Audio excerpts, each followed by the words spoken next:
Hello. I titled my blog Good this morning. Uh, Two scriptures came to mind. Psalms 136, verse 1. Oh, give thanks to the Lord, for he is good, for his mercy endures forever. And then I went to Mark 10:18. So Jesus said to him, why do you call me good? No one is good but one, that is God. Uh, when Jesus made this statement, the rich man came to him and asked him what he must do, good teacher, to enter the kingdom. And but when Jesus said that first statement there, why do you call me good?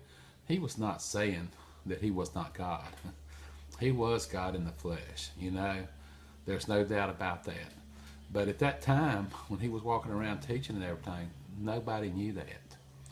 He would, he was demonstrating the Spirit of God and living it and walking it, but they saw him as a prophet or a teacher or a rabbi. So that's why he said, why do you call me good? No one is good, that is, except God.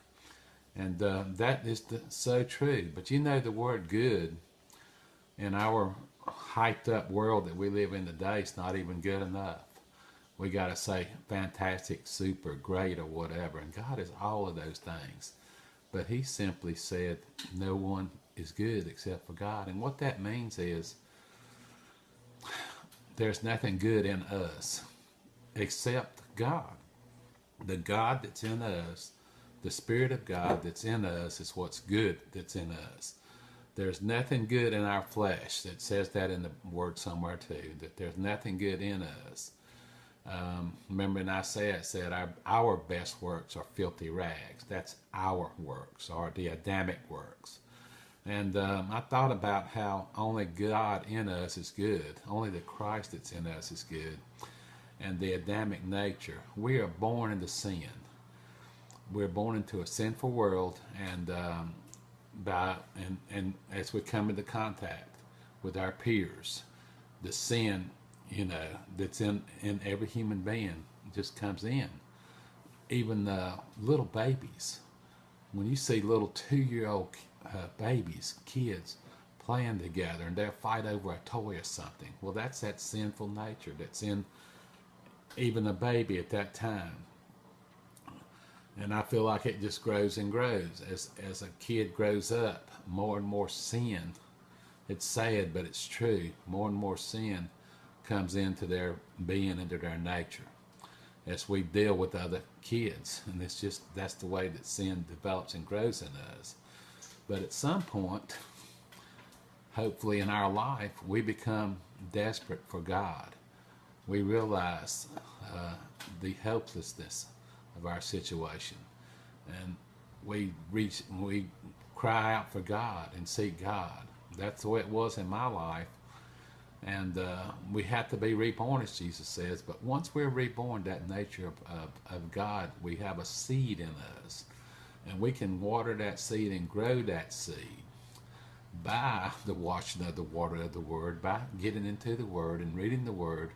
We grow it, and by forming that relationship with God where we're praying with Him, talking with Him daily and everything, it grows and cultivates.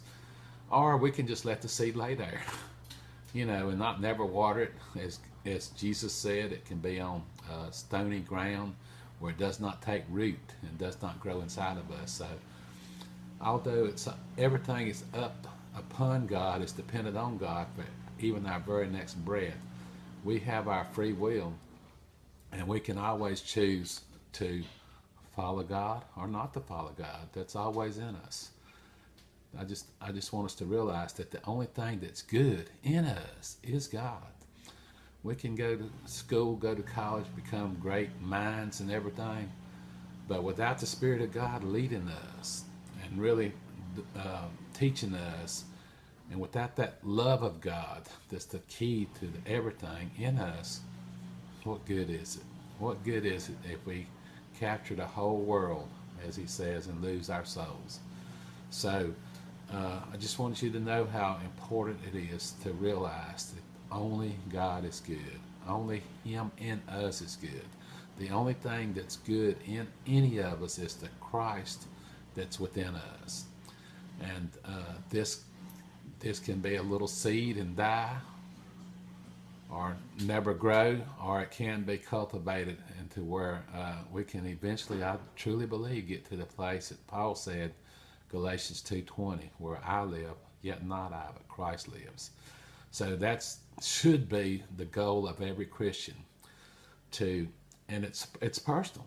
It's all personal. It's personal, personal, personal. But yet we interact with the world. So may we interact with the world in love and grace and all those things that God calls us to do, with humility, realizing that the only thing good in us is God. Thanks for watching today. Have a wonderful day.